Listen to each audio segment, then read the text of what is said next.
Welcome in to the final Fantasy Pros Championship live draft coverage of the year. It's crazy how time flies. We've been doing these every Tuesday for about the last 8 to 10 weeks, something along those lines. I'm your host, Aidan LaCory. Only me tonight. Dave Tripoli, he's drafting in a main event. Eric Balkman, he's commissioning dozens upon dozens of drafts. It's our busiest time of the year. So I will be the sole host, as always, when I'm the sole host. I've done this once or twice before. Chat, please ask me your questions. Keep it going. You guys will be my co-hosts today. Keep the conversation going. Really intrigued to see. I should post on Twitter. Is the big thing is, and I feel like every single show we've done over the last couple of weeks has been, oh, where's Jonathan Taylor going to fall? Oh, where's Cooper Kupp going to fall? Well, today it's where's Travis Kelce going to fall? Because if we haven't had enough twists and turns so far this draft season, the loop of a guy who's been going and sometimes a first, second overall pick pretty consistently. Travis Kelce, a hyperextension of his knee. It's swollen. And when you're getting a quote along the lines from, I believe, Adam Schefter, says the Chiefs believe his ACL is intact, you're kind of in a rough spot. No, does not seem like there's any chance that he plays week one. I think he's limited, and they haven't officially ruled him out, but it seems like it's hard to see him playing. Depending on the severity of the knee hyperextension, you would expect it could even last multiple weeks. There are the reports trickling out that they don't think it's a long-term thing, but as I said, they need for the swelling to go down in the knee in order to test it and officially see kind of what he's dealing with. But as we see, he has not gone in the first 9 picks. Again, this is a guy who Travis Kelce we've been seeing going at the latest really third, occasional drop to fourth, but pretty consistently first or second overall in the FantasyPros Championship with its tight end premium format. A small plug here, right? FantasyPros Championship, just over 75% full. There goes Travis Kelce. We'll discuss that. Just over 75% full. $1 million are on the line. $6 million prize pool. Just had a massive weekend. Wanted to thank everyone who drafted this weekend in the Fantasy Pros Championship for Draftathon. Over $10,000 was raised for the Breast Cancer Research Foundation. Matthew Bingham, hope I'm doing well. Thanks for still doing the stream. So, sir, we're not canceling any show. I'm doing this thing solo from my hotel room in Vegas. Because guess what, guys? This is another thing to keep your eye out for. Thursday at 3:30 p.m. Eastern time. I know we've been pumping it up a lot, but me and Dave Tripoli will be going live, covering a live 10K buy-in high society league that is drafted live here in Las Vegas. That's going to be big. Mark your calendars. 3:30. Usually one of our biggest shows, most viewed shows each summer. So. Keep your eyes out for that. But no, I'm in Vegas. I'm excited to get the live events underway. That they begin Thursday. Obviously, here we as the FFPC team are here early for setup. But Travis Kelce goes at the 111. I mean, it's going to be real interesting to see. And then obviously, I'm most intrigued. I know when we're on these streams, we talk a lot about the Thursday drafts. The live drafts, including on Thursday, but seemingly Kelce, there might be a clearer sense of what is his injury, how long it's going to be out, the severity of it. So you could see maybe a little ADP rise if it comes back up. He's probably only going to miss 1 to 2, but if there's something that comes back serious, you're looking at a complete change in the boards. And that's not even factoring in, I know we've talked about extensively, the Cooper Kupp factor, the Jonathan Taylor factor. There's so many unknowns with some of these big name players. You're going to get some interesting Kelce teams now too. If this happens to be maybe he misses 1 game, maybe misses 2, and then he's back, you're going to look at some teams. Again, we talked about it, I believe, on the main event that we did Sunday night. We did a live coverage of the FFPC main event. Go check that out. And we had said, like, there's so many players this whole offseason. Josh Jacobs, Saquon Barkley, Cooper Kupp we're seeing out. Now we're going to see with Kelce, Jonathan Taylor, clearly. Where these guys dip, then it's going to be a matter of, depending on the outcome of how they play and stuff along those lines, is there's going to be some teams that has massive value. Any concern about Justin Jefferson's difficult cornerback? See, what's interesting is that make you not consider Chase number one overall. My actually wide receiver one this year, and it's just a pure belief in the Dolphins, is Tyreek Hill. So he would be my first overall pick. But I don't think Matt with Justin Jefferson, but it's also just that is he is just he is arguably the best receiver in the game right now. Yeah, it's a good point mentioning the cornerback schedule, but with the amount that Kirk feeds in the ball, he's such a focal point of the Vikings offense. I mean, I don't think you can when you're drafting Justin Jefferson. I'm not necessarily factoring in the cornerback matchup just because we've seen what a game breaker he can be. But I do think that you have to mention the Week 13 bye is something to consider. I've said pretty openly there before this Kelce injury, there was about 4 guys that I could see going off at number one overall, and I wouldn't blink an eye. I would have no issues, and that's Justin Jefferson, Jamar Chase. It was Travis Kelce, and then I threw in Tyreek Hill. So, no, I think Justin Jefferson isn't as clear cut a number one pick in my eyes. I think he's obviously by far and away the most common. Completely understand it, but there's something to be said that I don't know if he, in my eyes, if people are taking other people over Justin Jefferson at one, depending on who those people are and depending on who they're taking, not going to judge it. If you're taking Tyreek Hill, if you're taking Jamar Chase, for whatever reasons you have, I don't think that's bad at all. Kyle in the chat saying, I wonder with the Kelce injury if we see all the tight ends slip a little ADP. Yeah, that's again, this is the first draft I've actually seen. I plane ride was this morning to Vegas. Just a nice little 5 hours there. And I literally I walk out, get on the airport, get my bags. I'm Ubering over to Planet Hollywood here, and I get the news. So this is the first draft that I'm seeing since the Kelce news. I'm assuming this is most people's first time seeing a draft board since the Kelce news. It only broke, I would say, about an hour and a half, 2 hours ago. But yeah, I'm intrigued to see how it pushes down the ADP. But I mean, by all accounts, there seems like there's going to be a little more clarity than we're getting right now on Kelce. And that I think will really shift the boards we're seeing into live events. And then specific kind of after that Thursday game, those drafts Friday, Saturday, Sunday are going to be really interesting, depending on, again, the severity of it. It's tough. You're in a tough spot drafting them now because, as I said, the concern of the fact that they don't know, they just believe that his ACL is intact is not reassuring. He's also, you have to look at Kelce's not young, right? He's on we've been saying, people have been saying that Kelce eventually the age is just going to catch up to him, even though he's defied it for so long. And at just some point, you never know how injuries are going to affect them. And Kyle, you make a good point too, is Mark Andrews hasn't necessarily been the picture of health this offseason. He hasn't been practicing.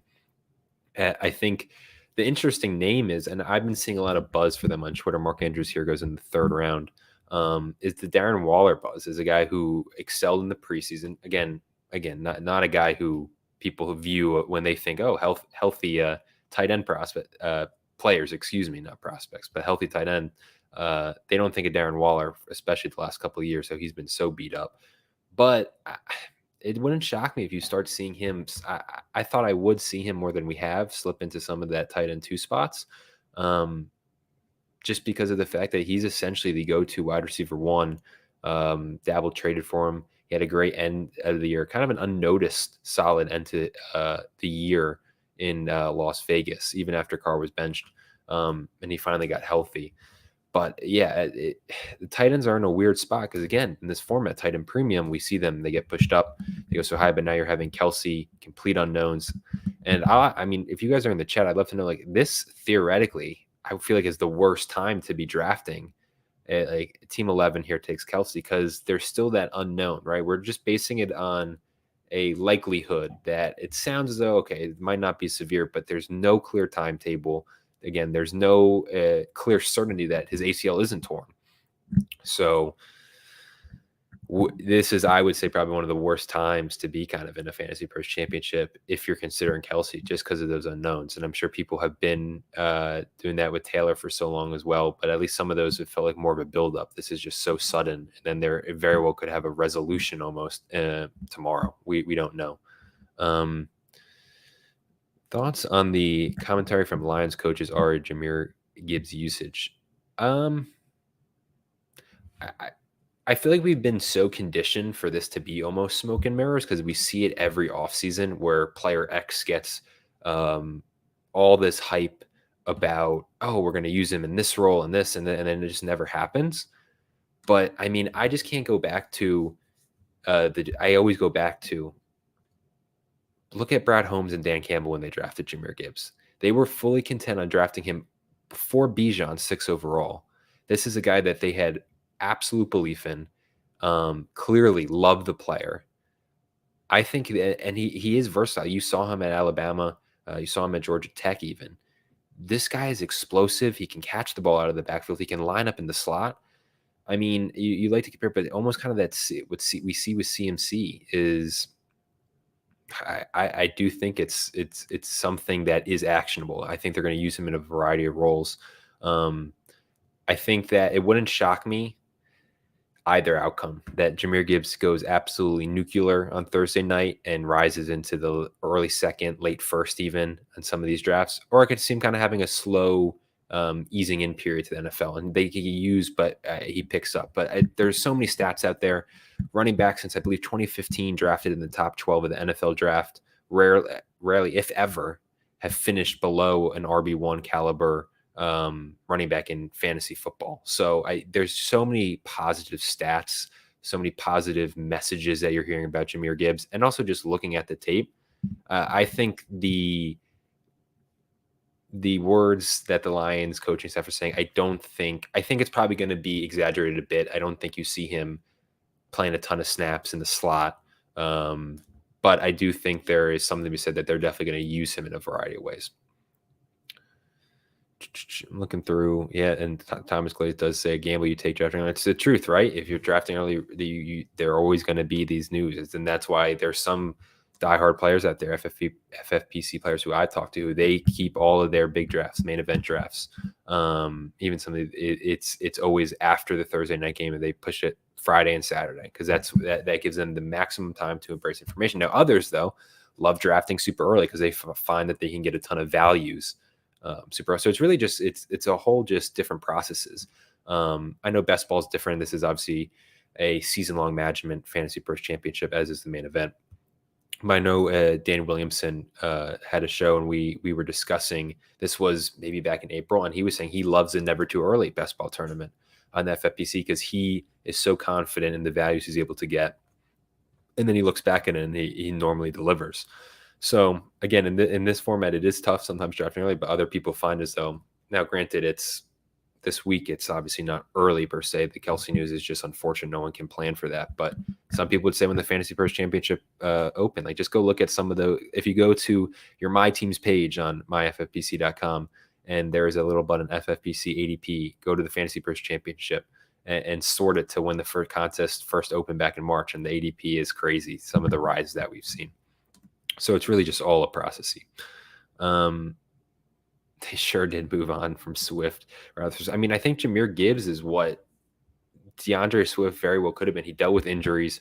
There was something there with the coaching staff. I don't know if we'll ever know, but DeAndre Swift did something that the Lions running backs coaches just despised him, failed to use him. But DeAndre Swift, despite the injuries, had some really big games for them. We saw the explosives. That's what they're drafting Jahmyr Gibbs. They thought they had it in Swift. I think they feel as though they know they have it in Jahmyr Gibbs. Main event, me and Terp on Sunday, we kind of gave our like three guys we're riding with no matter what. And Jahmyr Gibbs is kind of a not safe play, but he was one of mine. It was Jahmyr Gibbs, Tua, and then Jackson Smith and Jigba are my three guys that are kind of my ride or dies this year. But I am all in on Jahmyr Gibbs. So any positive messaging that you see from the coaching staff, I will be eating it up. If you take Kelce, you almost have to reach on Gray. Noah Gray has been undrafted. I mean, that's going to be, again, follow Fantasy Mojo. If you're playing in the FFPC, you have to be following the Mojo with his ADP data, his tools that he has to help. It truly is well worth it. But I'm sure he's going to be all over the Noah Gray waiver runs, which the first waiver blind bidding period is tomorrow. Deadline is 10 p.m. Eastern time in leagues that have already drafted.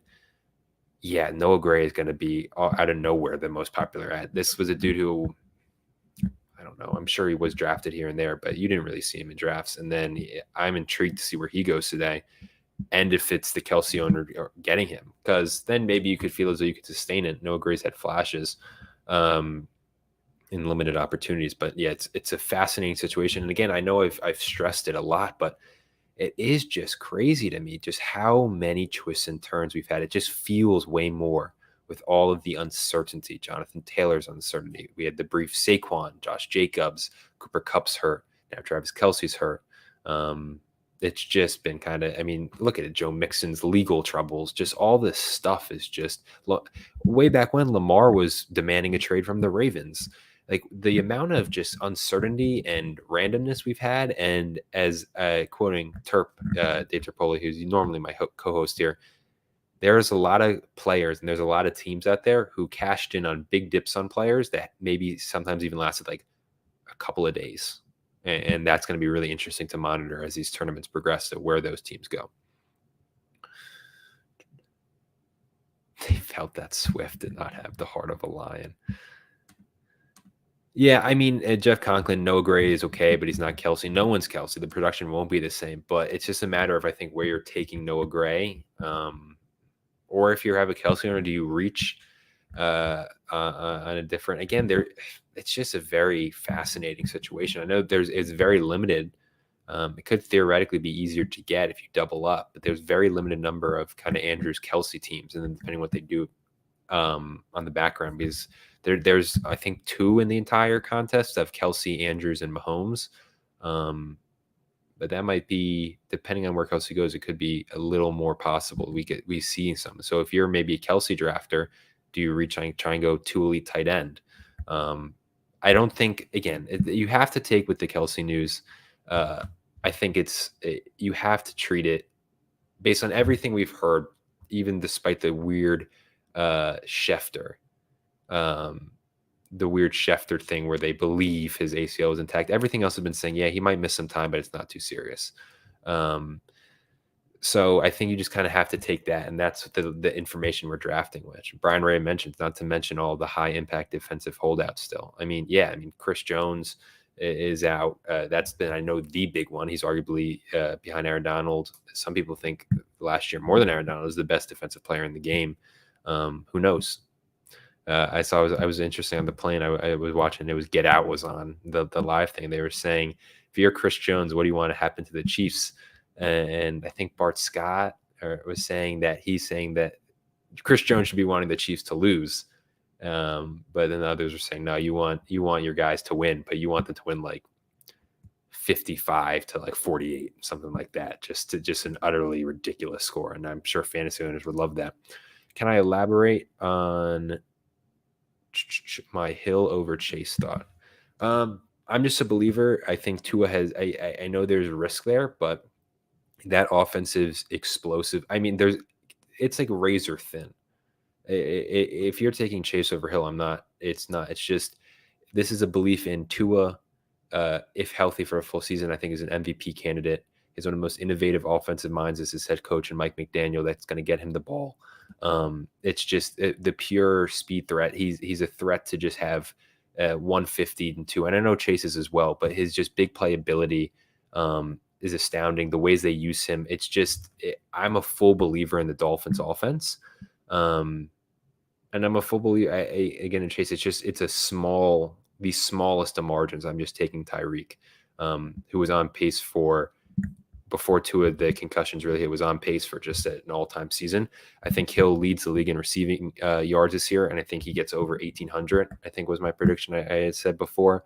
I think that offense is just going to be gross. And I mean that gross in the best possible way. I think they're going to be nasty, and a lot's relying on really just Tua staying healthy, but he's taking a lot of necessary steps. You even see in the preseason, the way he kind of rolls through contact now. He's taking jiu-jitsu classes, trying to optimize so he's not landing on his head. And you see noticeable strides in that department. So I'm a big believer in Tyreek Hill. But it's really just, it's not I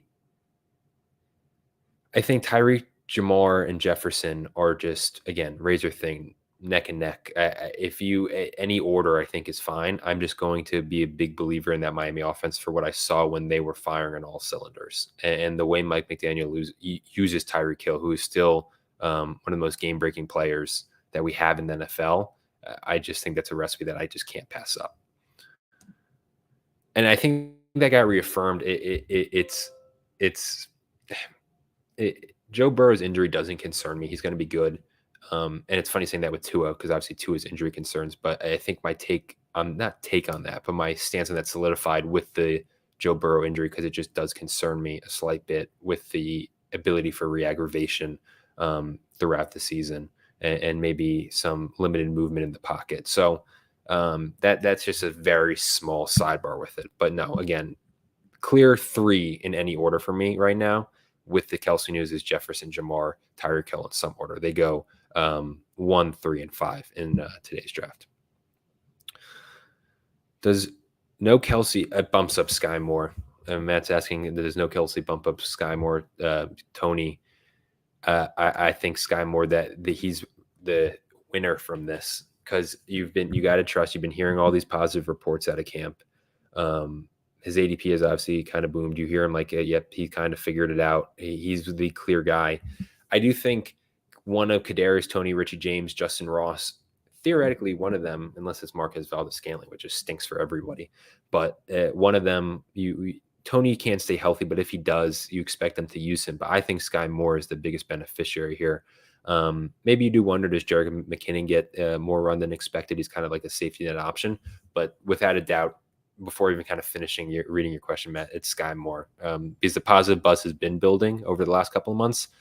And I think this really solidifies it as a guy who very well could be the Chiefs, lead the Chiefs in targets in Kelce's absence.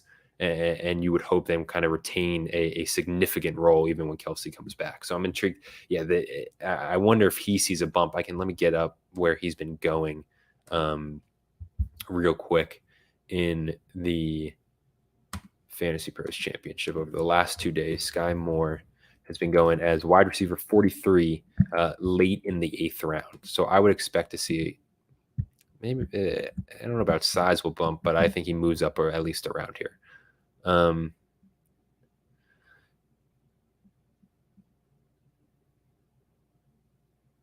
Jed Danish saying, you're lucky I don't have 2K to enter this. Well, this is $350 to enter. Our main event is 2K. FantasyPros Jed is $350. I like it, though. Jed saying in the chat, you got to start small and work your way up. Hey, I always tell this story. The Go Bills franchise who's won back-to-back main events, FFP main events, which is just absurd. They started small, right? A lot of people start. They play in the smaller leagues. They build up kind of the bankroll through those. Then you start joining the larger contests, and you get more and more successful. So, yeah, I always respect the fantasy grinder who starts us small and then builds their way up. Yeah, as Alex Keaton saying, this is, again, FantasyPros Championship, $1 million grand prize, just like the FFPC main event. It's $1 million on the line, a $6 million prize pool, and it's $350 to enter. And, again, 75% full right now.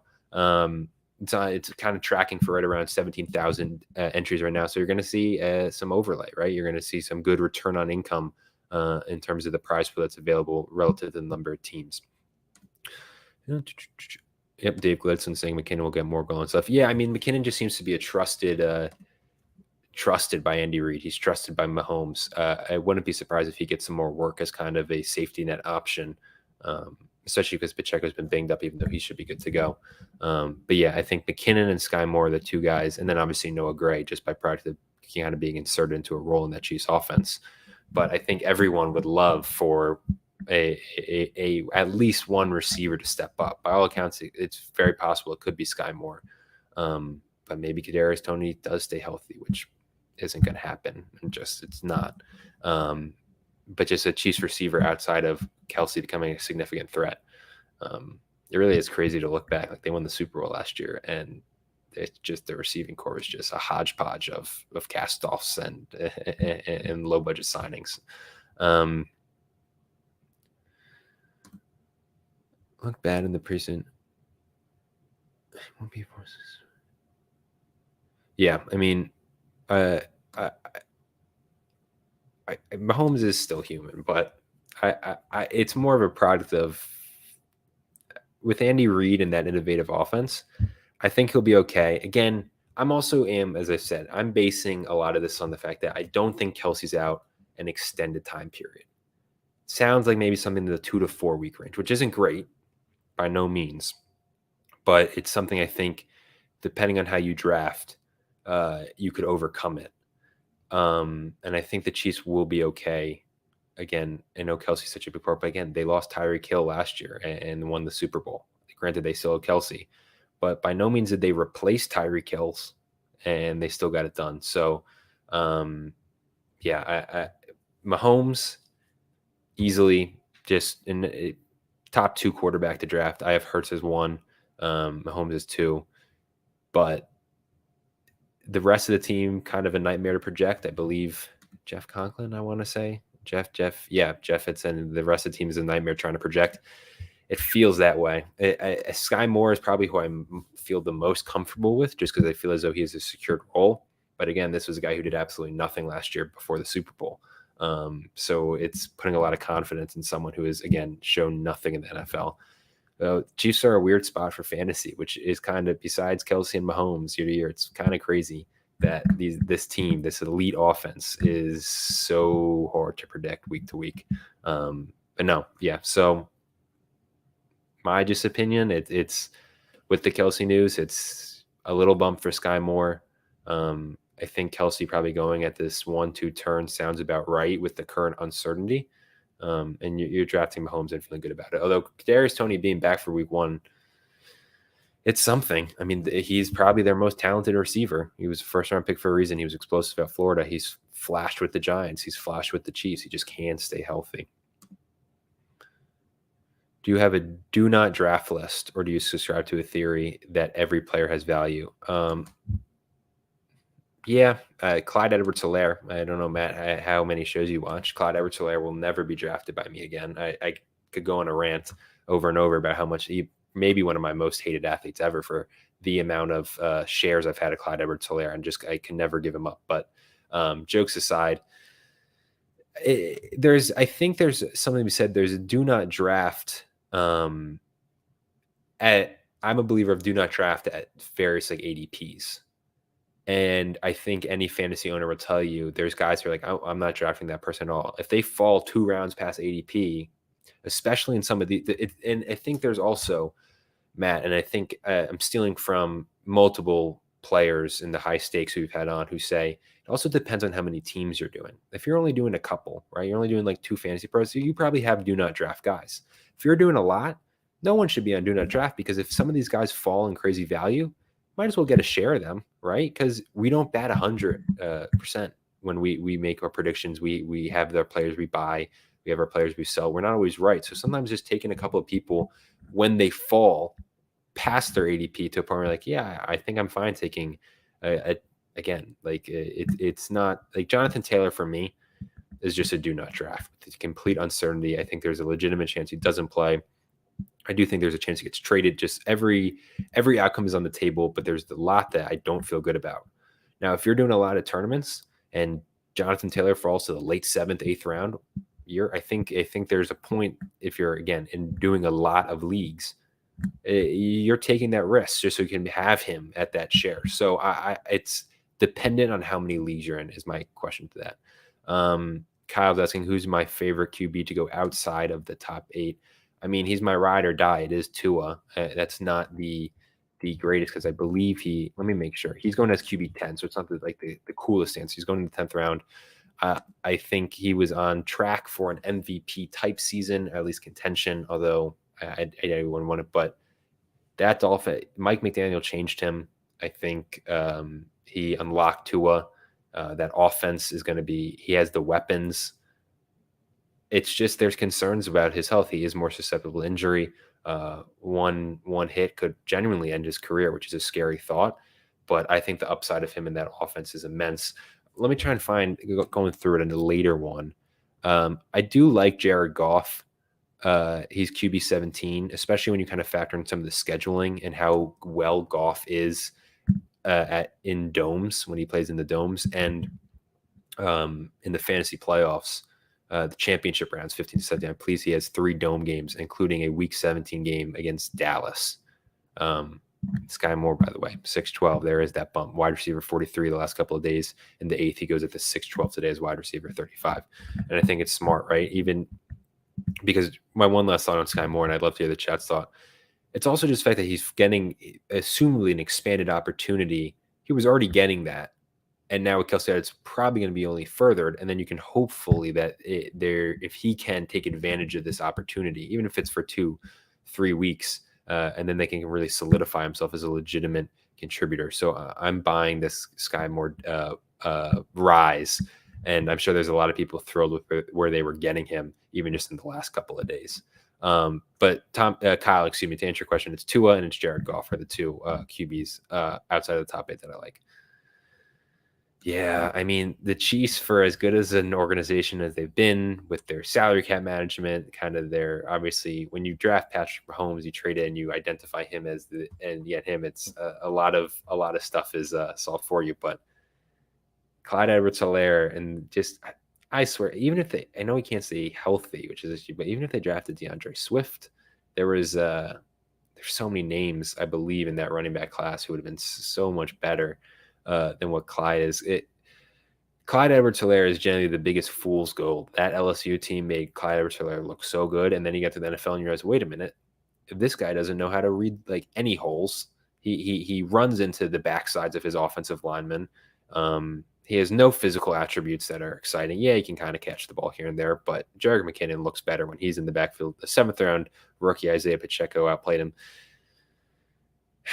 Yeah, the Chiefs offense could have been even crazier if they just went with kind of any running back in that range instead of Clyde. Although, again, I was wrong. I was a believer in Clyde, as I've been saying, fantasy-wise and coming out of the NFL draft. But I think that LSU offense just made him look really good. That LSU offense is unreal. Yeah, they could have had JT and DK. Yeah, who did they pass on for D? Who did they take? I'm pretty sure, didn't the Chiefs take a 2nd round receiver? Because I know the Eagles took JJ Arcega-Whiteside before DK, but I'm pretty sure the Chiefs did too. So chat, if you want to help me out and remember who the Chiefs took ahead of DK.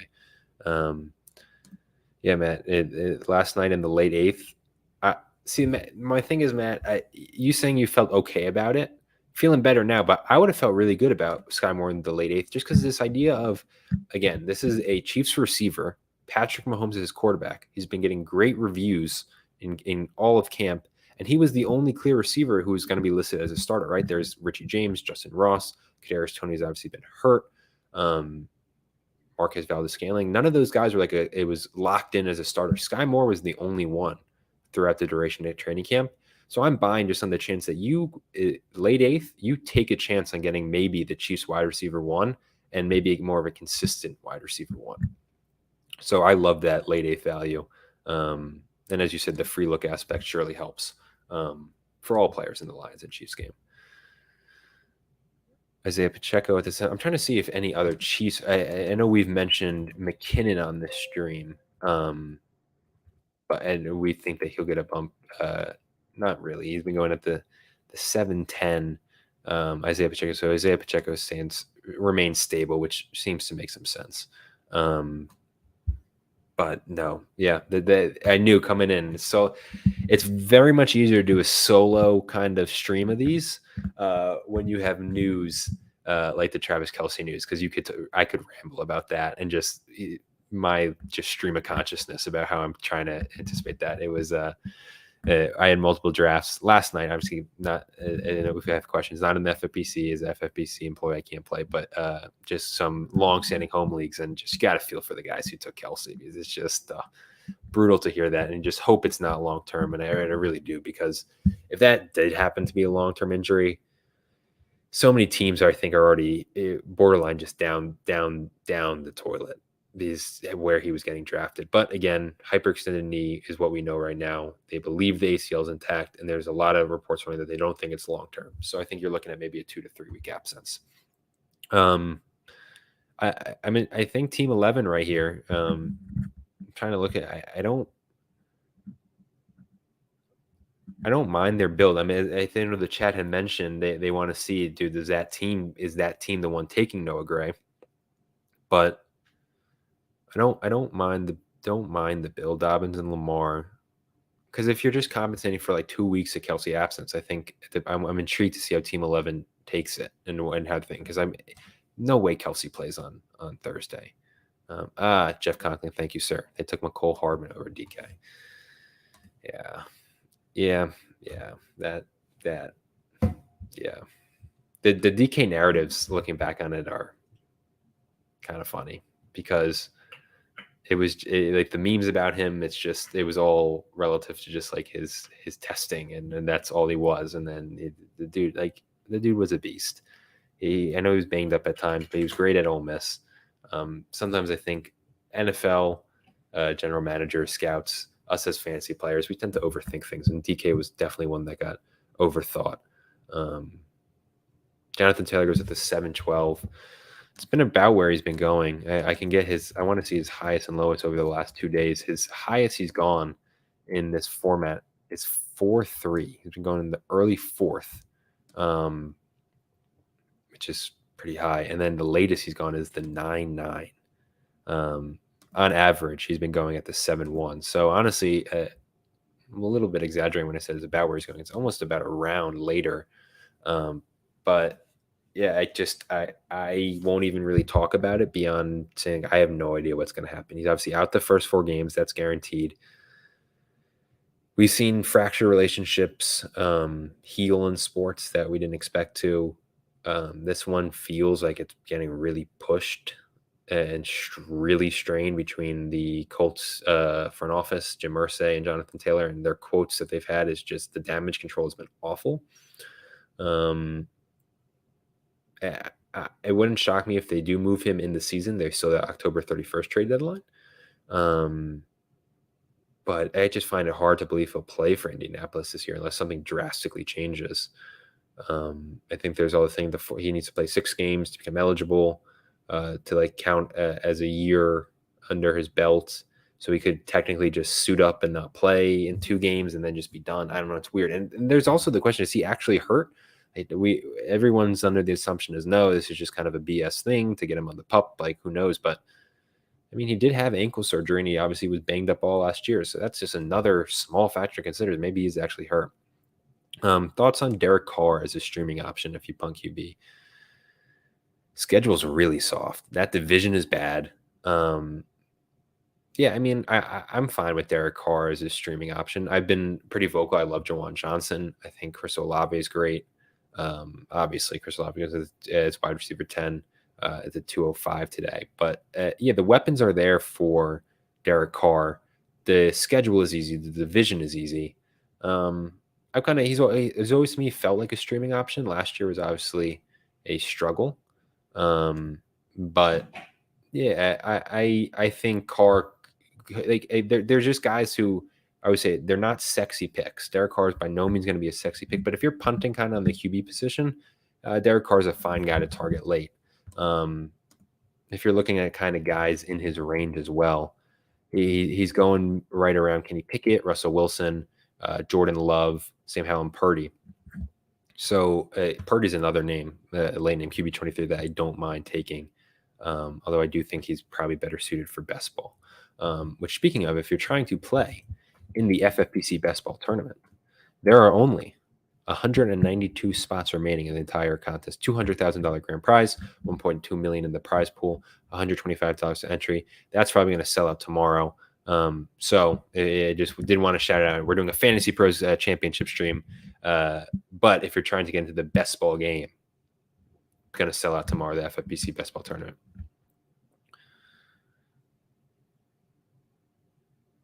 Interesting question.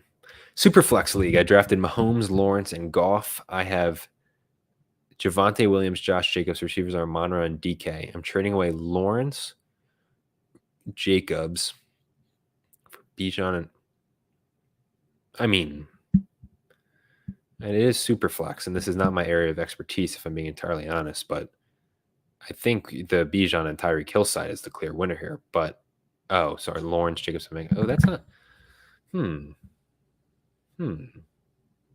You're making me think here, sweet tea bag.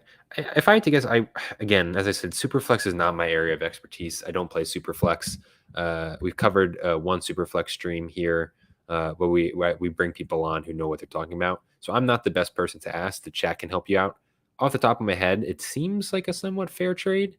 I don't. I'm not a huge believer in Josh Jacobs. I do have some concerns there, but I'm taking Hill and Bijan. I'm taking that side still, but I do think it's a fair trade because I can understand you're getting DK and Josh Jacobs plus the quarterback Trevor Lawrence, who should be a stud this year with Doug Peterson in that offense. So yeah, I'm gonna go Hill and Bijan, but to answer your question, I do think it is a fair trade. I mean, Matt Carr and Golf last night in the FFPC. And the free look on Golf is great. Again, at Kansas City, don't know how much confidence I have in Golf, because again, it's his splits between domes and non-domes is a little bit staggering. But if you can kind of plan for his dome games, I think you're in for a good season, especially with again, they finished, I believe, 8-2 over their last 2 games last year. Golf looks good in the offense. They have him on Ra. They drafted him Sam Laporta. They got him Gibbs. It's just, I am, again, I said it. Kyle asked early who's quarterbacks outside of the top 8 that I like. I said Tua, and Goff is number 2 on my list of guys I really love. So I'm fine. Derek Carr and Jared Goff, again, not sexy. No one's going to be praising you for that, but I think you should feel content with those quarterbacks. Goff is going for 5 touchdowns tomorrow. I just want a better game than we got last year. Last year's game I was all excited for, and you're expecting this offensive shootout, and that was kind of the early signs of the Rams. The Rams might not be that good of a team. Oh boy, that game was brutal to watch, unless you were a Diggs or Josh Allen's owner. But yeah, I don't know. The Kelce and Chris Jones being out, I know football is a sport. Obviously, there's way more than just individual players, especially not maybe factoring quarterbacks. But you take Kelce and then Chris Jones out of this game, that game is, I think, going to be tight. It should be competitive, but I do think Kansas City still wins by a product of kind of the home field advantage that they're going to have off a Super Bowl victory. But yeah, I just want a good game. The only thing that was still to this day stunned that was the opening game they chose, and that just shows a belief in Dan Campbell and the Lions and the interest they generated. But some of those Chiefs games on the schedule is really shocking that they didn't go for that. I believe it was you could have gone with the Bengals, Miami, Tyreek going back to Kansas City. I thought that was going to be locked in, or just the Eagles rematch, which is also there. And when they announced the Lions, I like it, but still shocked because some of the matchups you would think are even more made for TV than Lions Chiefs. But yeah, offensive explosion. All of us in the chat, all of us drafting. We want a close game, but we want a high scoring game, and you hope that's what you're going to get with Patrick Mahomes on one side and kind of that explosive young Lions offense on the other. Will I be at the Thursday watch party? Yes, I will. Please come find me. I'll be the incredibly tall, 6'7", bearded. I'll probably have a camera. I'm going around getting footage, interviews, photos of it. So yeah, I will be there. I'll be probably walking all around. So I'll be pretty noticeable. I'll be at the live drafts as well. Pretty much every time, every draft, I'll be going around, essentially just kind of getting content for the thing and just kind of helping where we need. So yeah, please, if you guys are coming to Vegas, come say hi to me. I'm looking forward to it. Last year was my first year. And it's so awesome. If you guys who aren't aware, every year the FFPC, obviously we have all these online drafts, which we cover. We have these big tournaments, but every year leading up to the first week of the season, there is live drafts in Las Vegas at Planet Hollywood Casino. So you see some of these leagues are in person, as we said, in-person live drafts, $10,000 buy-in. You see some live main events. Last year's FFPC main event champions actually were drafted live in Las Vegas. You see we have some auction drafts, the bare knuckle challenge, which always recommend, and also open to any FFPC player, is we have a big Thursday night watch party in the big ballroom with just a gigantic projector screen watching the game, and just come watch with a bunch of other diehard fantasy players. So I recommend to all, if you're kind of in the area, come down or plan for it in future years. It's a great event because, again, you're just surrounded by people who share this passion for fantasy football. It's just a great community to be a part of. So highly recommend to anyone. And again, if you're coming, please come introduce yourself to me. Come say hi, and I'm sure we'll hopefully be talking about the offensive explosion that we're witnessing in the Kansas City Detroit game. And Jeff Conk is also mentioning Snead, the cornerback, might also not play. I mean, Amon-Ra St. Brown to the moon. Am I right? That's the hope. But that game, I'm still wary about it because it's still just a bit odd. The idea of the Lions being given the opening primetime game, but yeah, I mean, it could be a made-for-TV matchup. Do you plan to stream some of the Friday, Saturday mains? Says Dave Gladstone. Not currently. That could change. I'll have to kind of work through it. I don't think on Saturday that will be an option. It would have to be on Friday. We've talked about it, especially showing maybe some of the shifts following the Thursday game. The issue is with doing the streams, I do have I know a lot of us do, and myself, Balky, Terp is here. He's drafting, as a lot of us are busy with some other stuff. So we try and carse him out, but not currently in the works of a Friday or Saturday coverage for any of the league's main event. But it's not completely out of the question. It's something that we've talked about and could kind of add in last minute. So we'll keep you posted. Obviously, follow us on here. We'll post obviously a couple days in advance. Honestly, after this, I'll probably go post the 10K league, and then you can see added there, and obviously on our social media channels, especially on Twitter, we post a lot about it. So look for it there for any additional possible drafts. Sweet Tea Bag, any Kansas City receivers worth taking other than Kelce? I mean, Sky Moore. Sky Moore is the way to go, I think, in my opinion. I don't mind taking a flyer on Kadarius Toney. I know the narrative you've heard if you've watched these streams a lot.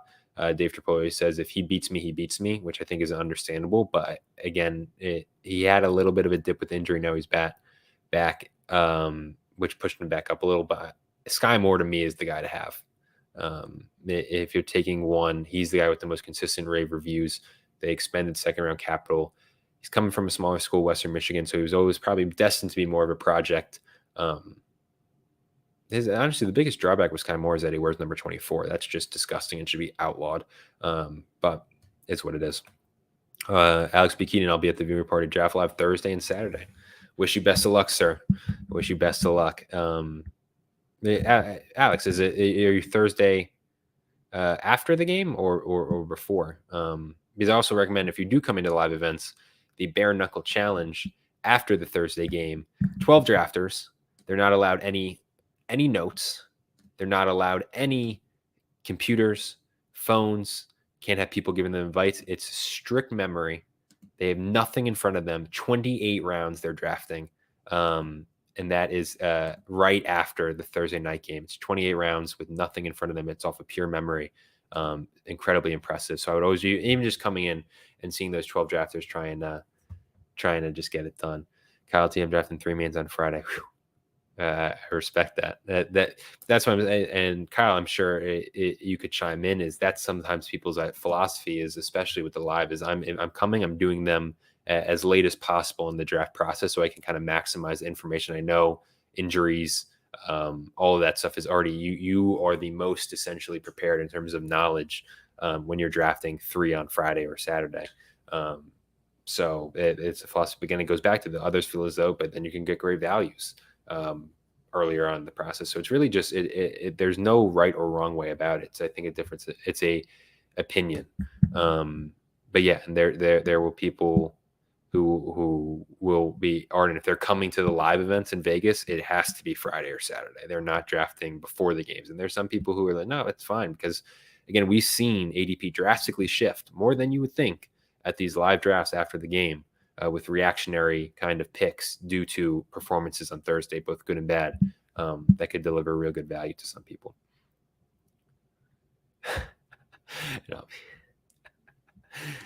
Kyle, I'll be hammered all weekend, so get them out of the way. Yep, and certainly something to consider. Tom's going 5K Friday and a main event Friday. 5K Friday, 1:30 main event Friday, and one Saturday. You guys. I salute you guys. The commitment to this game is impressive. Your guys' knowledge is off the charts. and you guys are true grinders of the sport of fantasy football. I truly wish everyone best of luck if you're coming to live events or if you're just drafting this weekend. We have drafts online in the main event and FantasyPros Championship going up through Sunday morning. So there will be many chances. The main event, under 500 spots remain. As I said, the FantasyPros Championship is currently just over 75% full. We've kind of been projecting to still kind of continue the big week. As I said, it had a huge Labor Day weekend. So kind of keep on drafting, keep getting those drafts in. 2 $1 million grand prizes in both of those contests, a total of over close to 12 million total in the prize pool between the two of them. So highly recommend to all keep on drafting. Greatest time of the year. Thomas Glazy, if no one's done a live draft in Vegas, do so one time. It truly is, because it just brings you back to kind of how everyone started. You're doing these drafts with people in person, man. It's just great, and it's just there's a true. It's such a classic cliche, but there's generally like an electricity in the air, right? You just hear the picks getting shouted out, draft boards, and then that final day, especially when you're walking through, there's a big hallway leading into the ballroom that you go through. And that hallway by the end of the week is just lined with draft boards, this big draft boards, and you can just kind of go and see all of them. So yeah, it's an truly electric environment. I would highly recommend all to do it. Ooh, Acuna Jr. 13. I'm not covering the 5K right after the Thursday night game. I'm covering we are covering the 10K before the Thursday night game. It was the time that worked best. Kind of within all the schedules to be able to broadcast it. So we're doing the 10K High Society. Although I will be there after the Thursday game. I will be the Bare Knuckle Challenge and the other leagues I'll be watching. So I'll be there at the drafts. I won't be covering it live, but I will be there for your draft.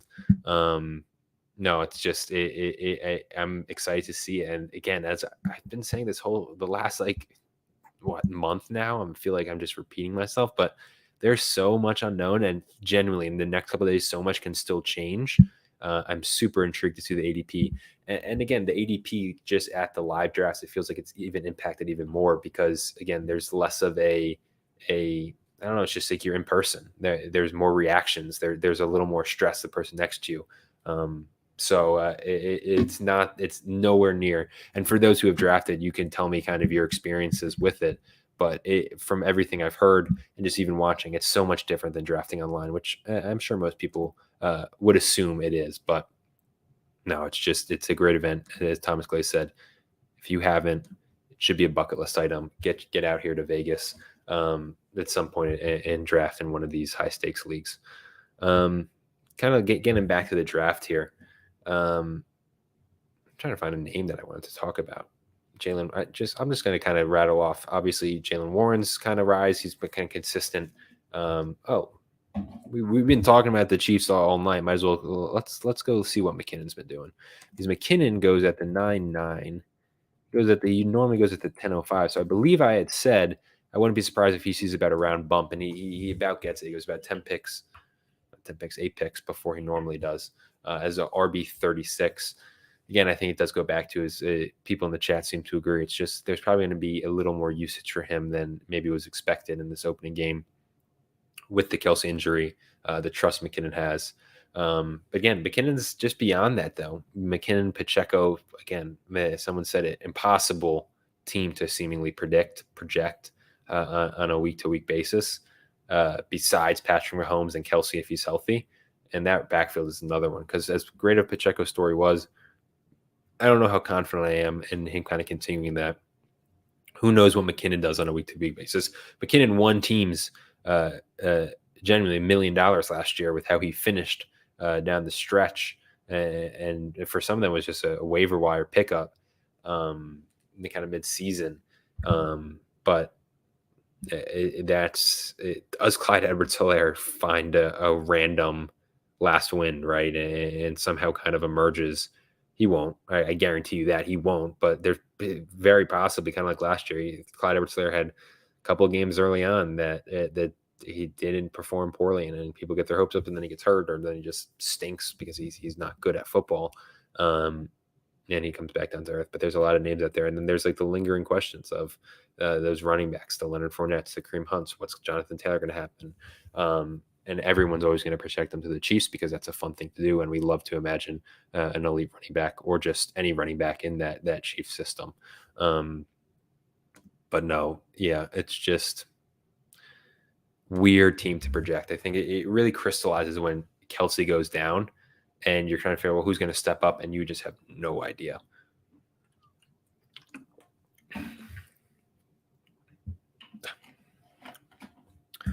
Adam Thielen. Can't get behind it.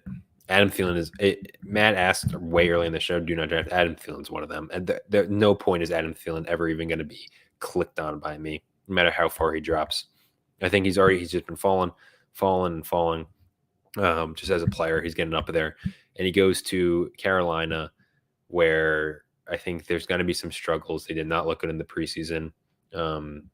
Bryce Young was hit a ton. The offensive line didn't look great, which was kind of surprising because offensive line, especially in the rushing aspect, was not bad last year at all.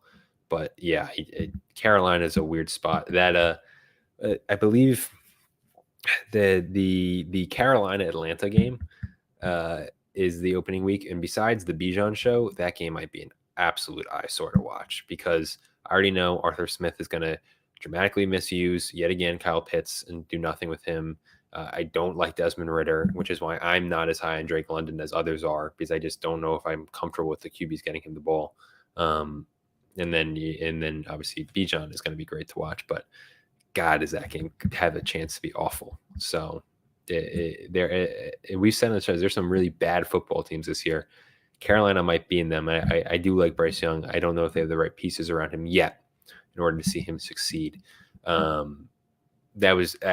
team one, again, that felt like a personal attack. It's not. It's Adam Thielen. I was thinking about guys like I truly do not draft, and he is one of them. I'd love to hear the chat's thoughts on Tank Bigsby. Excuse me. Normally goes at the 10-7. Was at the 11-10. Really surprising me. I thought this is a guy who has been rising because, again, Doug Peterson loves him some committee backfields. The usage in the preseason steadily increased for Bigsby. Obviously, he had the fumble, but he also looked good. He was great at Auburn, which I think it does matter to me. He was a third-round pick, but at Auburn, he was really good, and he played on some bad Auburn teams with some bad Auburn coaching, which I'm sure probably hurt his draft stock overall. I'm very surprised. Again, he falls about a round tonight. The earliest he's gone in the contest is the 9-2. The latest is the 12-5. Tank Bigsby is a guy that I am pushing up my draft boards by product of, again, ETN. He's been banged up through 2 years. There's actually a really interesting analysis. The way he runs, it like puts added stress on both his feet and like knees. I know that's not by any means analysis you guys want to hear from me, just reciting a video I watched some, but there's essentially this medical analysis of the way he runs. He's more susceptible to injuries, which you've kind of seen through 2 years, one which he missed the entire one with the foot issue. They drafted Bigsby. You combine that with the usage that Doug Peterson throughout his career and his kind of running back by committee approach. Bigsby is a guy I'm comfortably taking in the starting about like the 9th round. It's again, like I'm looking at it. If you take him before Brian Robinson, I don't blink an eye. That Robinson, Jerick McKinnon, Jalen Warren kind of range is where I'm taking Tank Bigsby right now. I didn't notice Cam Akers in the 9th. I want to know what's the latest he's been in the thing, because I missed that when it happened. This is the latest Cam Akers has been drafted in the Fantasy Pros Championship. Excuse me, I'm stumbling over my words. This is the latest that Cam Akers has been taking in the Fantasy Pros Championship for the last 2 days by a considerable margin. The previous low for Akers in this format was the 8-9. He was at the 9-5 hit. And I know, again, there's the concerns. What's his deal with McVay? Kyron Williams is getting a lot of buzz, but this is still a backfield in which I can't shake Cam Akers how he finished last year. The last 3 games, he looked like the Cam Akers of old. They have no one else there. They're going to be a bad team. There's only so many guys. It's the same argument for James Conner, I think, especially with Cup out now. There's only so many guys who I think could actually produce for them, and I think Akers is one of them. Really surprised to see him kind of keep dropping. I know there's a lot of Kyron Williams love.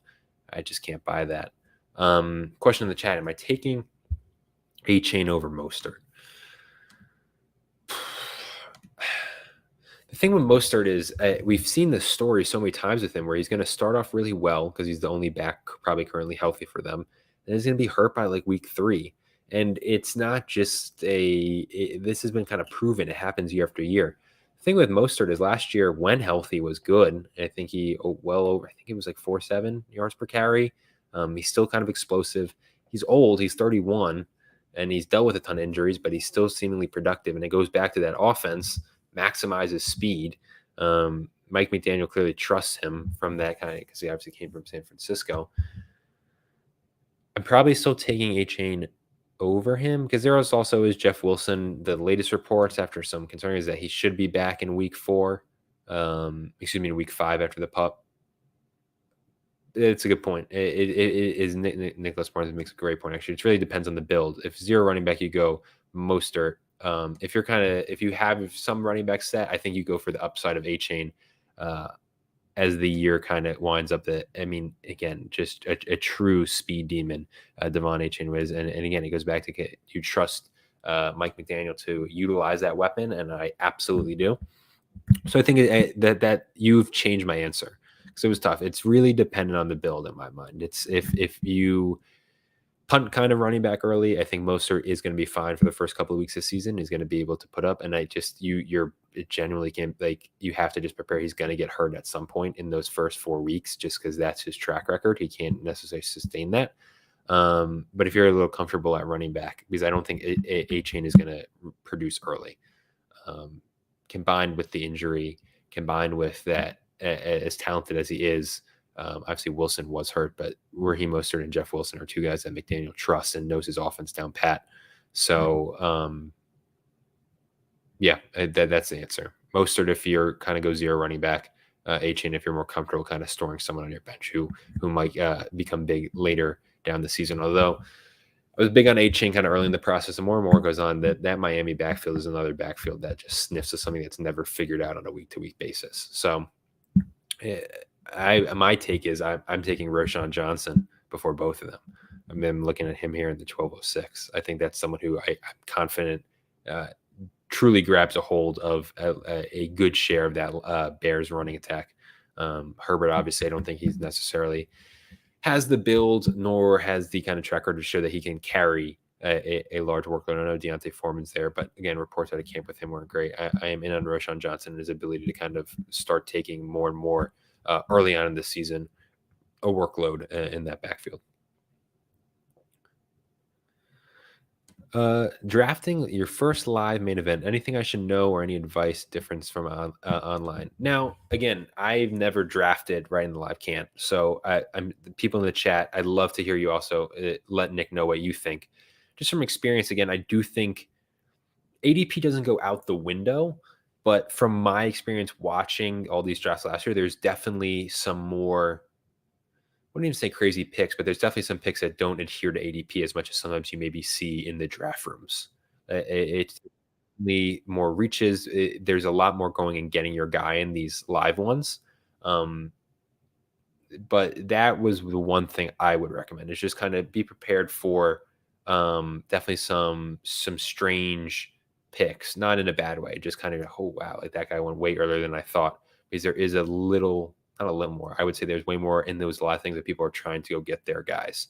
Beyond that, just know it's generally going to be so fun.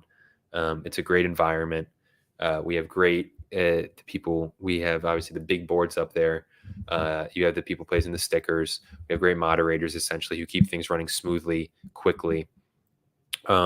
But yeah, so my big thing, just from as essentially a third person view of it, is the live events. I've seen ADP go out the window way more than you do in the online ones. But other than that, it's just it still is at this basis. You're just doing the fantasy draft, and there's somebody said that more often than not in the live drafts also. I think that you have to also keep in mind there's a lot of people who know what they're doing, right? And I'm not saying that there's people who don't. Obviously, there's so many talented players online, but you're in a room with 12 people, 11 other people, I should say, who are also coming out to Vegas for these drafts. And there's definitely a heightened sense of not competition, but there's definitely the live events on those feel like, yeah, this is truly sometimes the best of the best are drafting. But no, I think you're going to be good. Yeah, those might the be ready for the kind of the electricity. I doubt you'll be overwhelmed, but it's definitely like you walk in. Saturday's not as busy. Friday is a massive day. But Saturday is a little calmer, so you'll be good there. But no, I'd just be kind of ready for some, not maybe necessarily following ADP trends, but you're going to be in a good spot. Jeremy Yates drafting tomorrow on FFPC. Do you mind just scrolling up for 5 seconds after a pick so I can see the first rounds? Sir, I will do that better. I am not drafting this. I'm just covering this. So there's no need for me to be throwing down. Let me get this board up so we can kind of maximize. We can hopefully see the whole thing. There we go. We can see all kind of 13 rounds. Again, as Jeremy's saying, he's drafting tomorrow. The big kind of call for this one is where is Kelce going to go? He goes at the 111. Again, we don't know when the news of the kind of severity of his issue is dropping. Everyone, I think, is expecting there to be an announcement at some point. He's not playing on Thursday night. But Jeremy, a scholar and a gentleman. I appreciate you. I have to admit, there's been the amount of positive comments that I've received on these streams versus negative ones. It is impressive. I must be doing something right between the occasional comments of being called a clown, and then the stuff like that. So Jeremy, I do appreciate that. I'm sorry I didn't have it up sooner. I should have. I usually do. But yeah, no, the Kelce news is the big thing. We're seeing him fall. But other than that, I would say for you, if you're drafting tomorrow, I'm looking at it, the ADP has remained pretty steady. Besides Kelce obviously dropping. Eckler goes a little sooner than he normally does, but those first couple of rounds, pretty by the books, I'd say. No real surprises. It's just going to be where does Kelce's ADP settle and when do we hear the news that kind of solidifies that ADP? We shall see. Again, Cooper Kupp, Travis Kelce, Jonathan Taylor. We had Saquon, Eckler, Josh Jacobs holdouts at certain points in time. Just a absolutely wild fantasy offseason. It felt like we're just constant players dropping up and down the draft board. Felt like almost like the stock market of sorts. Just kind of watching from a day-to-day basis these players. I mean, even Jackson Smith and Jigba. Some of the Jackson Smith and Jigba drops. Again, he goes. Where did he go today? He settled at 6th round today. I've been seeing 6th, 7th. But there was late 9th, 10th when the initial hand injury happened. And there was some talks about the pup. We obviously, Jerry Jeudy got hurt. That was a guy going the 4th. He goes in the late 6th now. So there's going to be some really interesting names. And a lot of these guys, again, it's not clear. Jerry Jeudy, Jackson Smith, and Jigba, 2 guys, they're not on the pup list. They're not missing 4 games. Their teams are purposely not doing that because they expect them to be back sooner, or they're at least holding out hope that they are. Just a lot of unknowns. 2 guys I'm buying, by the way. I love Jackson Smith and Jigba. He's one of my 3 ride or dies I named. But Jerry Jeudy at this dip, I feel even better than I did in the 4th round because there is still going to be some concerns with was it Nate Hackett? Is Russ washed? Or what's the deal going on? But Jerry Jeudy put up a solid season despite it battled some injuries. Obviously, he played in a horrendous offense. Still finished as I believe a wide receiver 2 for sure last year. But he's a guy now I feel very confident. He's been doing a lot of conditioning work. He's not back to practice yet. I think he misses week 1, maybe 2, but you'll see him back week 3. And I'm comfortable taking that 6th, 7th round Jerry Jeudy share kind of at his current price. Understanding there's some inherent risk that hamstring injuries can be re-aggravated. But this is a guy who is going in the mid-4th, and you're getting a really good value on maybe a missed week, maybe 2. Just something that I'm considering in these drafts. As we go on to round 14, let me get it so we can see, hopefully, one more, and we can see it. There we go. I will say there was a question earlier when they were talking do the tight ends all get moved down with Kelce? It doesn't look like it. Just off the top of my head, it seems as though they kind of remain steady. Andrews, I think, had a little bit of a drop down, but again, there's points. He hasn't been practicing. So who knows that's something to monitor. I do believe he's back, but he definitely had missed a lot of time. Hockenson signed the new contract. He goes right where he normally does. Darren Waller, tight end 4. I thought Darren Waller would have kind of easily supplanted Hockenson as tight end 3, but maybe that's just kind of a personal bias kind of getting in the way. Well, they're usually drafted essentially right next to a 3-7 and 3-8.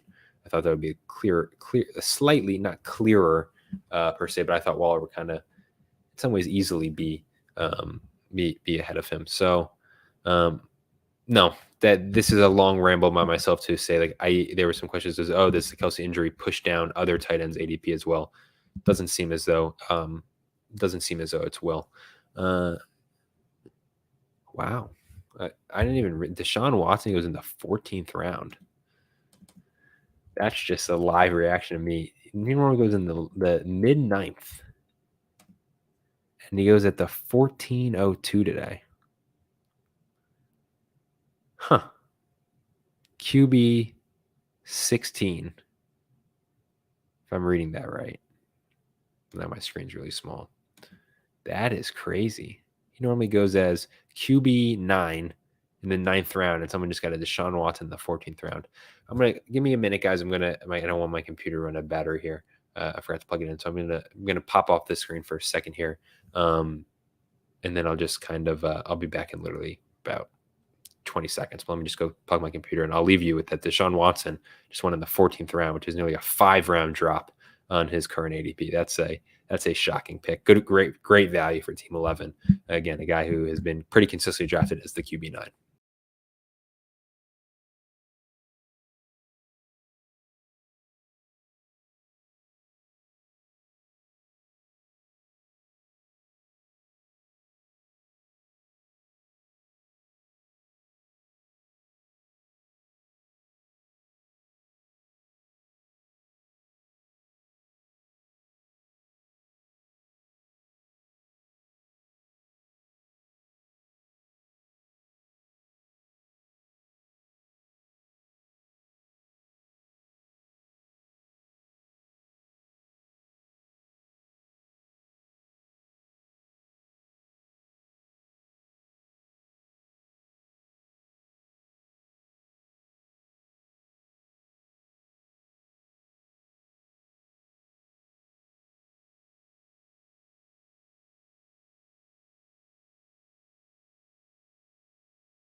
The struggles I just had to try and plug in my computer charger into the outlet was quite embarrassing. The last thought on the Deshaun Watson going in the 14th round, the latest he's been drafted was the 12th round, and he goes 2 rounds later than that at the 14:02. Generally, just a crazy pick. I'm not a huge Watson guy this year, but again, it's a first kind of full off season. Hopefully, he's kind of acclimated. Has Amari Cooper, traded for Elijah Moore, has Nick Chubb in the backfield. That is phenomenal value for Team 11 there, who already has Lamar Jackson too. But yeah, Dak, Geno, Kirk, Tua, even Jared Goff, Daniel Jones, guys you don't see really ever going ahead of Deshaun Watson and go ahead of him all today. That is shocking. Colts running backs, kind of seeing the pattern has kind of emerged, of where they're kind of going. You're seeing Deion Jackson. If I'm checking to make sure my data is right, I'm pretty sure it's been Deion Jackson, then Evan Hall, and then Zach Moss. But let me check on that.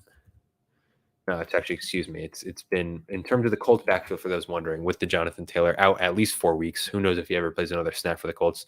The kind of hierarchy of those 3 names has gone Deion Jackson in the 14th round, Zach Moss in the 16th round, Evan Hall in the 17th is kind of where their ADPs have settled.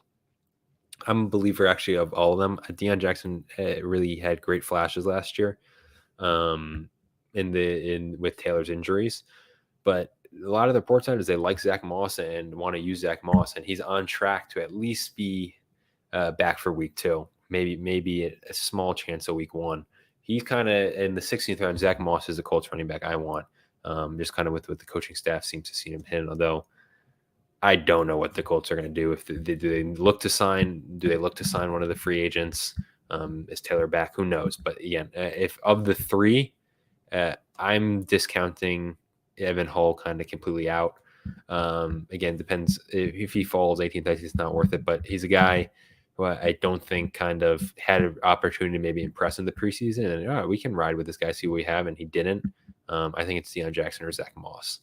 Are taking it. Kyron Williams is up to the 14th round now.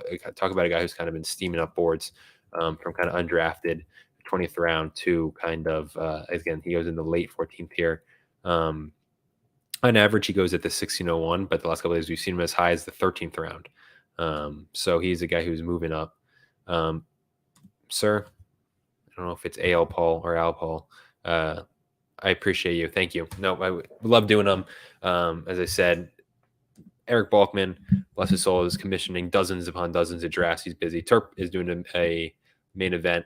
So I said, you know what, I'll just take this one solo. And we're having a good time. I said it. I thank you, the chat. You guys are asking great questions, chatting up. It's essentially you guys are generally my co-hosts, and I truly appreciate that. Kind of keep the conversation flowing. But Kyron Williams, again, in terms of the names, it's kind of spring to mind. It's him and Luke Musgrave are the two are seeing the biggest rises in terms of kind of guys who were even a month ago just undrafted to all of a sudden you're seeing them 13, 14, Musgrave's case even earlier in some respects. Although, is he gone yet today? I'm saying that. Yeah, there he goes. Yeah, he went in the 13th round today. No, the 12th. God, even with the glasses on, the vision is not there. 12th round, Luke Musgrave. 14th round, Kyron Williams. Two guys who are really flying up. And again, names that you'd have to assume. First waiver run is tomorrow, the blind bidding. We talked about Noah Gray, what he's going to do, and what's he going to get picked up at. But there's a lot of leagues. Luke Musgrave was not drafted in. Kyron Williams was not touched in. Sean Tucker, the three Colts running backs. There's a lot of intriguing names for that first waiver, and super intrigued. If you've already drafted, 10 p.m. Eastern time is the deadline to get your first bids in. So please don't forget about that at all. Oh yes, and Alex P. Keating mentions he again watching live. It's always great to see how it unfolds. But again, a great tool. ADP. If you go to the My Teams page, as Alex P. Keating here is noting, you can find a button. It's on the far right that says FFPC ADP. It links you, and it's sortable by contest and it's sortable by date. So you can really narrow it down. It has all of the best ball tournament, has the FFPC main event, has the FantasyPros Championship, I believe has Dynasty. So just make sure you're on the right tab, and then the date range you want sorted. So yes, that's a great tool that we finally are now offering to our players. That's a little easier accessible for you guys just to see that ADP. And then I recommend, if you want to take it to another level, follow the Fantasy Mojo, who not only has great ADP data, but also breaks it down. He has stack finders. He writes articles kind of breaking everything down. That is a true ADP wizard when it comes to specifically the FFPC. And please, at minimum, follow him on Twitter, because again, those waiver runs I've been talking and trying to figure out who's going to be the most added, he's going to be all over that.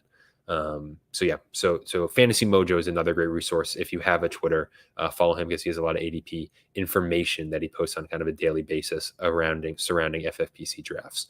As we get into the later rounds of this Fantasy Pros Championship draft, Justin Ross, another guy who's slowly climbed up boards. I wouldn't say slowly. He had a big bump, and then a big bump from undrafted to about 17th, 18th round pretty quickly, and has slowly been rising again. Another guy maybe seeing a little bit from the Kelce injuries. Someone, again, it goes back to one of these Chiefs receivers you would hope is going to have to take advantage of this opportunity.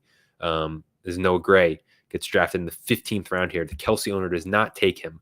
I don't know if it was ever in the cards for them or if they got sniped, but Noah Gray here goes the third tight end to team number 9, who already has Darren Waller and Pat Freiermuth, and then takes Noah Gray. It's going to be a question for Noah Gray. If this is an extended absence, even like in the 4 to 6 week ranges, that could be a genuine, a great player for 4 to 6 weeks. Again, you're not replacing Kelce. He's not the player Kelce, but the way they utilize their tight ends, I think he will certainly have a role. I think Sky Moore will be the benefit the most from a long-term Kelce absence. But you could argue Noah Gray is probably second, just by virtue of not only just the opportunity, but again, a guy who has flashed in moments, right? You never really see the Chiefs tight ends besides Kelce, and it's always like when they do catch passes, whether it be Noah Gray or Blake Bell, it's always like, wait, that's not Kelce. But they've had occasional flashes of a player there. I would assume they trust. But yeah, just say again, I've said him so many times, but I just can't help it. It's another fascinating wrinkle to the 2023 fantasy season, draft season, I should say, with this Kelce injury happening literally 2 days before he was scheduled to play in the opening Thursday night game, just 6 days left, if you're including tonight, to draft in the Fantasy Pros Championship and the FFPC main event. Matt, if you're still in the chat, and Matt was talking about how he, in his Fantasy Pros last night, he kind of went Goff and Derek Carr, and lo and behold, team number 9, wanted to make sure that team number 9 does the same thing, right? They start off with Garrett Wilson, Calvin Ridley, Waller, then go Pierce, James Cook, Javonte Williams, a nice little running back run there. Double up on tight end with Freiermuth. Go for the ultimate boomer bust wild card, Michael Thomas, McKinnon, Mostert, Odell. Then he gets Jared Goff, Isaiah Hodgins, Devin Singletary. Then he's the owner. Third tight end, Noah Gray, and then Derek Carr there as his kind of 2 quarterbacks. So Matt, if you are still there, just another person kind of with a similar idea to you of 2 maybe not sexy picks, but guys who I think are going to be productive week to week, especially if you factor in some of the advantages, for example, Jared Goff in a dome, that have been easily identifiable trends over the past couple of years. Clyde Edwards-Helaire has been drafted in the 16th round. Don't do it. That's all I'll say. Talking to myself right now, but just don't ever do it. I have been hurt too many times. But Terp will always tell me, every stream is, well, what if he gets traded to Cincinnati? Because people want to will a different running back, a non-Joe Mixon running back to Cincinnati, and the Burrow connection is there, so who knows? If the chat is still there, I'm intrigued also too. Keontae Ingram goes here in the 16th. The Cardinals are in a weird spot because I do think Marquise Brown, based on just a product of what they've been doing, you would think Marquise Brown is going to be a trade candidate. They've been kind of shipping out people on expiring contracts, getting what they can back. That's Marquise Brown. I could see him getting moved. James Conner, I'm a kind of a believer in just by product of there's no one there. That's a guy who's been successful for them when healthy. He probably carries a workload. He's going to be a dump off for Clayton Tune or Josh Dobbs. I'm a big believer in James Conner this year, especially the value. It's by no means a sexy pick. You're not feeling great about it, but I think, again, if healthy especially, he's going to deliver well over his ADP value just by a product of just kind of pure just touches, volume-based work that he's going to get on that bad Cardinals team. But besides that, again, Marquise Brown, I don't mind if kind of similar options, but I do think he might get moved. But beyond that, it's do you like Keontae Ingram? If James Conner either gets moved or shut down or hurt? Is the Rondell Moore train ever going to fully arrive? Is that going to be a bad team? And it might be a fantasy wasteland, but you would think that someone returns value from there. But as a chat, there's your boy, and yeah, Clyde. I mean, as I said, if I'm known for one thing in the high stakes fantasy community, let it be my immense hatred and disgust for Clyde Edwards-Helaire, not as a person, as a player. Maybe it's a me problem. I drafted him every single year that he's been in the league, multiple times, multiple leagues. And every year I believed that something would change. And when someone shows you their true colors, believe them. And I never did with Clyde Edwards-Helaire, but this year I finally have refrained from drafting him at all. But this, like I said, we're almost at the part where we start talking kickers. Yeah, on a solo stream, this is the scary part of the show. Is oh no, what are we doing when the kickers? Larry Barron has a question. What round does a kicker like Tucker normally go? I can actually tell you, Justin Tucker in the FantasyPros Championship normally goes in the 14th round. If you guys want to hear, the earliest Justin Tucker has gone in this format is in the 8th round, 92nd overall. The latest he's gone is the 18th round. But you kind of consistently see him, I would say, 14th, 15th round for a reliable kicker like Justin Tucker and an explosive offense. You usually see him at about 14th, 15th. Tonight he went as 14th round. Yeah, that's when you normally see the kickers start going. I've always been a believer, just you wait on your kicker. You can figure it out. As with the differences, maybe again, you don't need to be taking him in the 14th, but again, for some people, just having that trust and you don't even have to worry about it is most important. But yeah, to answer your question, Larry, again, 14th round is when you most is the average draft position for Justin Tucker over the last just 2 days in the in the FantasyPros Championship. It is quite funny to me. We start talking kickers, and the people viewing live start dropping, and I don't blame them because who wants to hear about kickers? That's not why we're here. We're here to discuss defenses. No, I'm kidding. Russell Wilson is an interesting name. I've seen very split opinions on it because it was such a sour taste in so many people's mouths last year because he was a super high pick. There was a lot of belief in him. That Denver offense as a whole, Jerry Jeudy, Courtland Sutton, Javonte, and just everything went just absolutely just in the garbage bins. But there's, again, Nathaniel Hackett gets fired. The final, I believe it was the 3 weeks of the season. There was a lot of encouraging signs for Russell Wilson, who put together some really good fantasy stat lines when it was way too late for his owners who were already out of contention, assumably. But nonetheless, a positive start. And it's kind of the question of how much was on not only on Hackett versus Russ, but there's also an idea now of, hey, like they added one of the best coaches in the game in Sean Payton. And so Russell Wilson, I know I'm just kind of channeling my inner Dave Tripoli here, who is a believer in Russell Wilson late.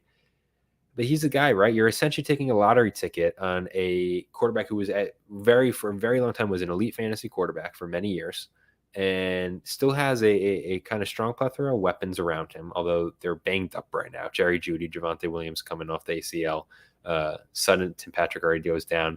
But they have Marvin Mims. They have, obviously, Courtland Sutton. Javonte is back, although he is, who knows how much time it will take them to get acclimated. Hopefully, Jerry Jeudy doesn't miss a ton of time. And Sean Payton's the new coach. I think Russell Wilson very well could over-deliver on that value. And some of it, I think, is just kind of simply just sometimes needing just a coach in Sean Payton who just kind of tells them how it is, right? Russ, I think there was a quote today. I saw something where it was, Sean Payton supposedly told Russ that, I really hope, I believe it was something along the lines of like, stop worrying so much about your public perception.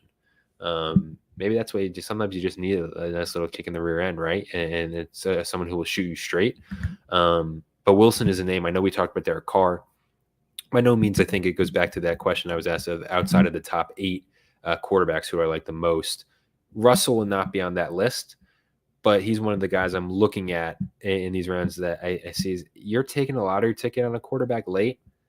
Russell Wilson's not a bad one to doing and just kind of hoping that maybe he can bounce back somewhat to form with a way better coach and still a strong set of weapons, assuming they kind of heal up and get healthy. An interesting name who goes here in the 17th round.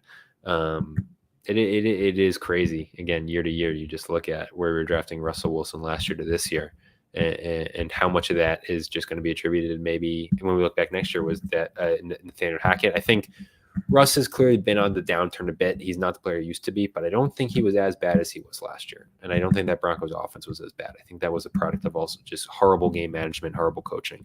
So it's going to be very intriguing to see kind of that Broncos offense, which has, again, a lot of pieces that a lot of fans players are invested in. And just, by the way, another name, no one was really buying the dip because he never dipped. He was just always rose.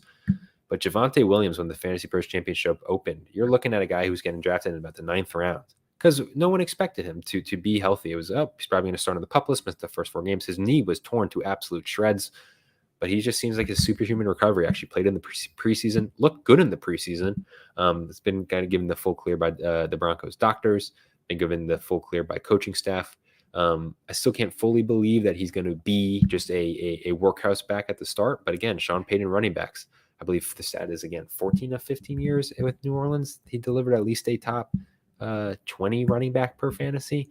I think Javonte Williams, even if with maybe factoring in for somewhat of a slow start, is going to do for a big finish in that offense because he is an explosive player and by all accounts that knee is healed up. Just another guy who some of these teams you're going to look back at, they got him in the 9th, 10th round, and he was guys now going in the 5th and 6th.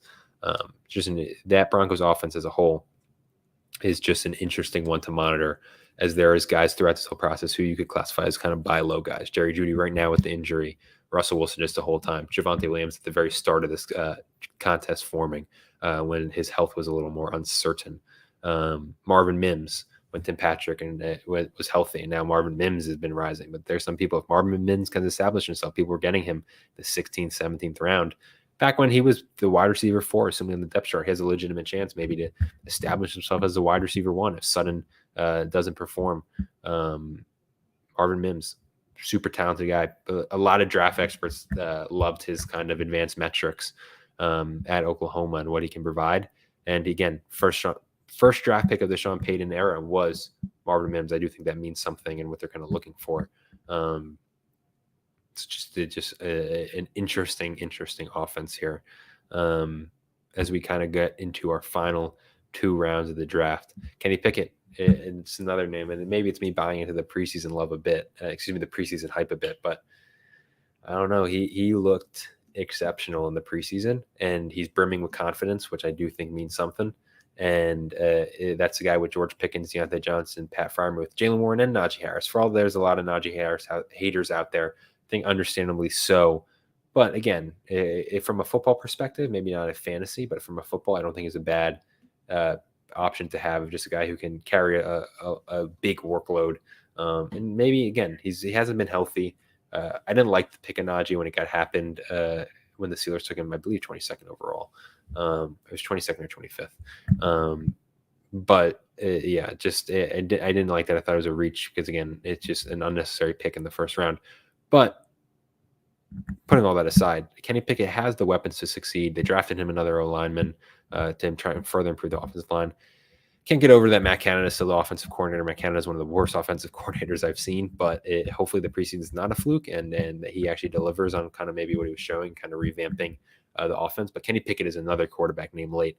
And it kind of goes back to this overall discussion of, yeah, there's been the big thing, right? You go get the elite quarterback. That's kind of come back. It's what's old is new again, right? And that love of the not reaching is going and aggressively getting an elite quarterback early. And we saw there was a shift, but back in the Manning, Brady, Breeze era, that was very common as well. And then it shifted away, and you wait on a quarterback. Now it's back. But despite that, there's a lot of names late. Right? We've talked about Jared Goff. We talked about Derek Carr. I just mentioned Kenny Pickett. Hasn't been drafted yet. A guy like, although again, I mentioned more for best ball, but Brock Purdy. You're looking at a guy like Geno Smith, Danny Dimes, right? Is these guys late that if you're waiting on quarterback, I think that's a position I'm very comfortable waiting on because I think there's going to be some names here late. Like if you look at the top 10 quarterbacks from last year, despite the elite ones, go look at the top 10 fantasy performers at the quarterback position last year. Guys who are nowhere near being drafted as top 10 quarterbacks: Fields, Goff, Geno. The guys come out of nowhere, and I think it's very much more possible in today's day and age. So there's a lot of names late, which I know has been kind of a discussion in the chat kind of throughout this of the quarterbacks late that you like. And a lot of people saying that it's kind of a strategy they've employed. Dave Gladstone, I do seem to recall Kenny looking really good last preseason as well. Not like this though. A touchdown on every drive. Accurate, and there's also something to be said, and this is, again, granted I'm maybe exposed to a little more.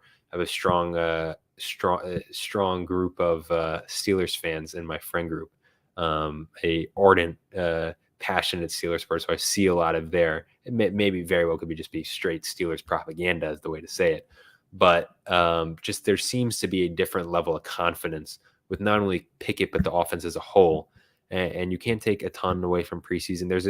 That's the balance, right, of fantasy football in some ways, is what in preseason is real and what's not.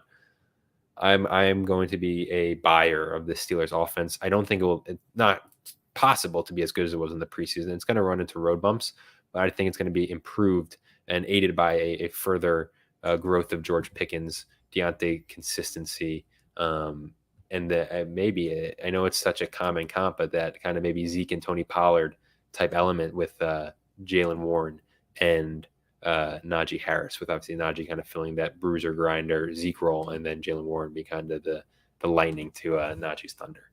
So Steelers offense to rise. Crazy division too. Bengals, Browns, Steelers, and Ravens. Just arguably the most talented division in football. Might not even be a question. And it's pretty crazy that Pickett, for all the buzz he's kind of been receiving, is pretty clearly, I think people would say, assuming Watson can somewhat return to form, is Pickett's probably pretty clearly the fourth best quarterback in that division. Again, only 1 year, wasn't even great last year, but again, what we displayed and that kind of improvements that we've been hearing about, kind of crazy to imagine that he's the fourth best quarterback in the division. Kenny Pickett is a name. It would not shock me if he goes way higher in drafts next year, 2024, than we see him now. Again, he's been the last 3 4-round pick in all these, and understandably why. I don't think you can take him much sooner with some of the names above, but I think he's a guy who sees an elevated a bump next year with the strides he makes. Because again, I'm fully buying into kind of that Steelers improvement, and it's just something about it, the swagger and confidence he has about him. It's something that I'm buying, and I think it's something to be noted. Last thing on kicker talk, Kyle I think has mentioned this before, but it is a good point. The top 18 kickers last year were separated by only 30 points, and it just goes back when people, oh, when do you take this kicker? It's entirely up to you. I'm always a believer. Defense and kicker, you just kind of wait. I wait till the last couple of rounds because I just don't feel as though it goes back to the value. It's not worth it for when I can get a guy like Justin Tucker just said is scoring 17 more points than like the 10th best kicker. It's just I'm fine with that. You can stomach it, and you can get some of these guys late. I always say if I'm talking kickers though, Daniel Carson, he does not miss. Although will the Raiders have enough opportunities to put him into position? I also don't mind Brandon McManus because I'm a believer in that Jaguars offense taking kind of the next step. Or like again, they're with kickers though. If we're actually going to talk about it, you buy into the offenses if you're a believer in what Detroit has to offer. Riley Patterson's right there. Again, like Thursday free look. Why not just take a thing and see if he can do anything? Because what should be a high scoring game. But yeah, again, I'm not going into the kickers as we got 5 picks left in the FantasyPros Championship. Again, we've been doing this for about, what stream is this? Number 10. So we've been doing this 10 weeks. We've had A.L. Paul Waddle flips ADPs with Tyreek next year. I mean, I hope not. My Tyreek Hill wide receiver 1 take would look pretty piss poor in that ways. But Acuna Jr. It's 7 out of the 7 spot. Your last 2 free look picks. Let me see. 1, 2, 3. Yeah, I like you both because the thing with Marvin Jones, and people have said it too, is Richie James is a lock, right? Because might as well just shoot your shot on one of the Chiefs receivers, just see what happens. And then Marvin Jones is honestly more so because Jameson Williams is out 6 weeks. They have him on Rod St. Brown, should be peppered. Obviously, Gibbs is there. But like someone else is going to catch passes, right? And Marvin Jones has kind of been the epitome of just consistency. It's nothing crazy, but yeah, I like that. It might as well, right? So I like those last 2 picks. Let's just see what they can do. Kyle, thank you for that. I'm looking forward to meeting all you guys as well. Thursday can't come soon enough. As this draft is winding down, the final pick after 10 consecutive Tuesday night streams, where every Tuesday we will go live covering a FantasyPros Championship. The last pick we'll be witnessing. They're really dragging it out. I mean, I was all set up for a kind of a quick pick, but we appreciate all of you have been here kind of every step of the way. The buzz we're getting on these live streams, we look forward to already doing them next year, already kind of planning them out. We have one more, as we said, 3:30 p.m. Eastern time, the High Society League, live from Las Vegas, a live draft with the draft board, $10,000 buy-in, 3:30 p.m. Eastern time on Thursday. I know, obviously, if you're working, can't catch it, please go watch it after. Get to that because that is the best of the best. The big money league, $10,000 buy-in. We'll be streaming that. And then, yeah, please keep drafting the FantasyPros Championship. $1 million grand prize, $6 million prize pool. Drafts are going up through Sunday morning. So you have, including today, about 6 days, but really let's say 5 days left to draft in this contest for $1 million. If the main event intrigues you, there's under 500 spots remaining. That's $1 million grand prize. The best ball tournament, if you want to get some couple of final best ball teams in, $125 entry, $200K grand prize, $1.2 million prize pool. That's selling out tomorrow. About 175 teams left in that entire contest. We thank you guys for tuning in every Tuesday with us. We're already looking forward to next year's. We'll be starting them up. Before you know it, it's going to be the Never Too Early Best Ball Tournament stream.